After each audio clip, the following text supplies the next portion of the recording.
অনেক ছেলে আছে তোমরা ফরজ গোসল কেমনে করে জানো না, অথচ তোমাদের বীর্যপাত হয়। কিন্তু তোমরা ফরজ গোসল শরীয়তে নির্ধারিত পদ্ধতি আছে, শুধু পানিতে ডুবাইলেই গোসল ফরজ আদায় হয় না। শরীয়তে নির্ধারিত নিয়ম আছে, ওই নিয়মে যদি কেউ ফরজ গোসল না করে সে 100 সে নাপাক, অপবিত্র।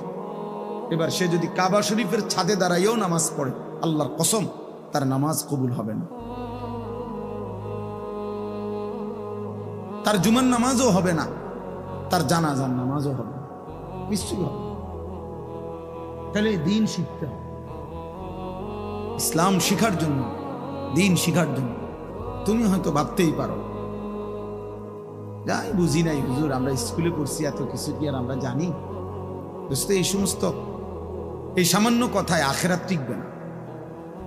অনেক চাচারা আছেন, আপনারাও বলেন হুজুর আমরা গ্রামের মানুষ, মূর্খ সুরক্ষ মানুষ, আমরা এত কিছু টুয়াইলি কি আর হইব, আমরা কি আর পারব?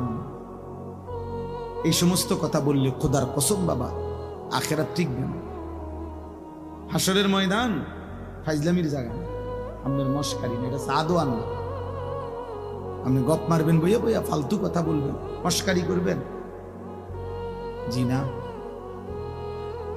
60 বছরেও যে মুসলমান হয়েও নিজের নামাজ সুন্দর করে নাই, 10টা সূরা শুদ্ধ করতে পারে নাই, ওই জিন্দেগি বদনসিব, দুর্ভাগা জীবন।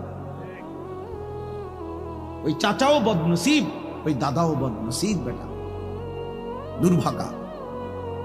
দুর্ভাগা মানুষ। এটা জীবনটারে বাদ কতগুলো পান সুপারি বন বিড়ি চা বিস্কুটের মধ্যে শেষ করে দিচ্ছে,